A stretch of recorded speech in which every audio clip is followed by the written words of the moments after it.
Vamos partir já para a última parte. Essa é mais curta de todas, certo? Que vamos falar aqui das regiões com o maior número de conflitos no planeta. As regiões mais conflituosas do planeta.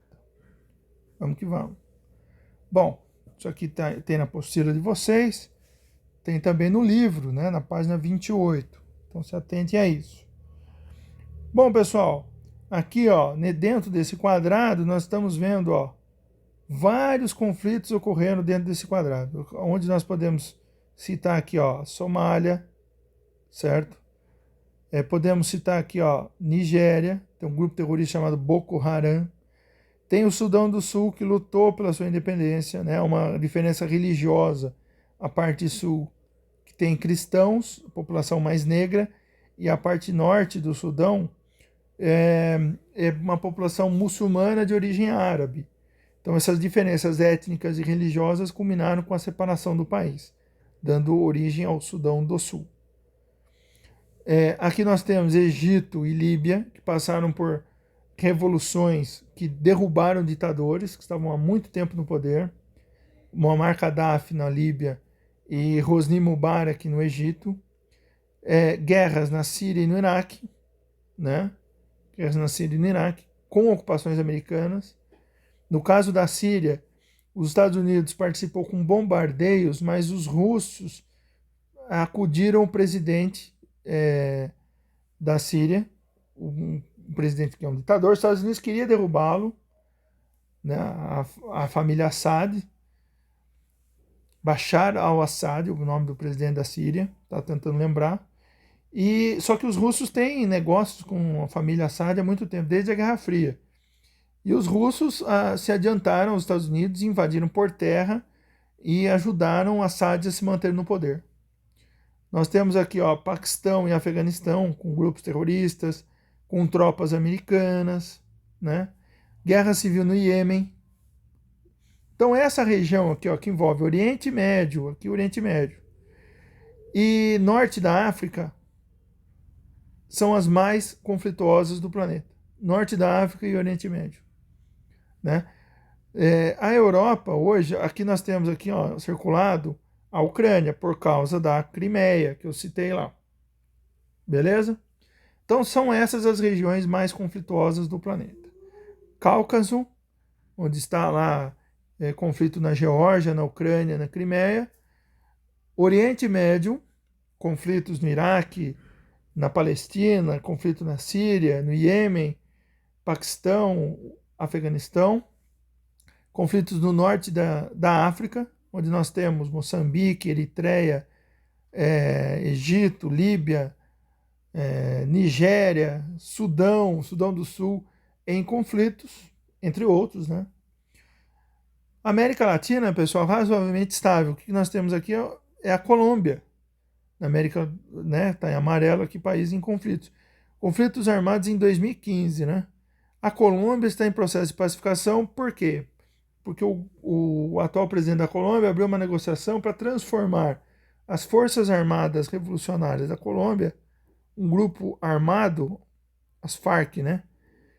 Que existe desde a Guerra Fria, um grupo comunista que pratica sequestros, né, ataques terroristas na Colômbia. Esse grupo está se transformando em um partido político, como aconteceu na Irlanda, né, com o IRA, que era um grupo terrorista e virou partido político. Para isso, as Farc terão que abandonar as armas, né? Vai ter uma anistia também para que presos políticos, presos da Farc sejam libertados. Então, essa negociação aí, ela pode pacificar a Colômbia. Então, pessoal, fique bem claro, né? Essas duas regiões aqui, ó, Oriente Médio e Norte da África, são as piores no momento em relação a conflitos. Aqui, pessoal, fala, né, das regiões que abrigam muitos conflitos. Cita a África subsaariana, que entre 1990 e 2000 foi a pior região, mas atualmente a África subsaariana está num processo melhor, viu? A África subsaariana está numa situação com menos conflitos do que o norte da África. Então observe que, ó, essa parte sul da África já tem países pacificados, Moçambique, Angola, Namíbia, Zâmbia. Todos esses países tiveram guerras civis recentes, porém já estão pacificados. Então a parte sul da África hoje tem um futuro mais promissor do que a região norte, que era mais próspera até uns 15 anos atrás, né? Era uma região com níveis sociais melhores, mas que está tendo muito mais conflito atualmente, conflito principalmente entre cristãos e muçulmanos. Como ocorre na Nigéria. A Nigéria é um país com metade da população muçulmana e a outra metade é católica. Então, as brigas religiosas acabam formando grupos terroristas, grupos paramilitares que praticam todo tipo de violência. O Boko Haram, um grupo com ligações com o Estado Islâmico, tem aterrorizado mulheres, crianças e sequestrado, né, mulheres e crianças na Nigéria. Bom, fala do Oriente Médio, né? Como eu já falei para vocês, e de 2012 para cá nós estamos tendo, 2011 na verdade, nós estamos tendo muito conflito no norte da África em decorrência da Primavera Árabe, né? Todos esses conflitos que eu citei estão aqui no texto, por isso que eu não vou ler de novo, tá? Na página 29. Recomendo que vocês aí em casa leiam, tá? Agora, por que tantos conflitos na África? Vamos explicar um pouco, né? Um dos motivos de ter tantos conflitos no continente africano, dos anos 1990 para cá, é a diversidade étnica do continente. Os países têm fronteiras formadas pelos europeus. E os europeus não se preocupavam muito com as diferenças de grupos diferentes, grupos étnicos diferentes, ou seja, pessoas com cultura e até mesmo formato de rosto, cor da pele e tal. Eles não se preocupavam muito com isso. Eu até acho que essa questão de cor da pele, formato de rosto, tamanho, se é alto, se é baixo, isso é irrelevante, né? Nós somos todos seres humanos. Mas a questão cultural, ou seja, o idioma que você fala, a religião que você segue, como você cultiva a terra, qual conhecimento você tem, quais valores você possui, que isso é passado de pai para filho, formando comunidades homogêneas, isso deveria ser respeitado. Mas os europeus, o que eles fizeram? Eles dividiram os países com várias etnias e colocaram rivais nos mesmos territórios. E às vezes separaram o mesmo povo em mais de um país. Como eu estou dando exemplo aqui, né? O Sudão do Sul, por exemplo, que foi dividido, né? A parte sul de populações mais negras, que tem religião mais voltada ao cristianismo. A parte norte, com a população de origem árabe, né? São os árabes que migraram e ocuparam o norte da África. Então, a população que tem outra religião, tem outro tom de pele e tudo mais, e que esses grupos governavam, né, os muçulmanos, que eram a maioria, governavam negligenciando os direitos da população africana cristã no sul. Isso gerava conflitos. Então, essa diversidade étnica, né, se fosse para dividir aí um país para cada etnia, seria esse mapa aqui, ó, da África. Isso não foi respeitado, até é muito difícil de ser respeitado pela grande quantidade, mas ao menos eles poderiam ter colocado em grupos, certo? Em grupos mais homogêneos, em grupos na qual essas populações se entendessem melhor, né? Não colocando rivais no mesmo território.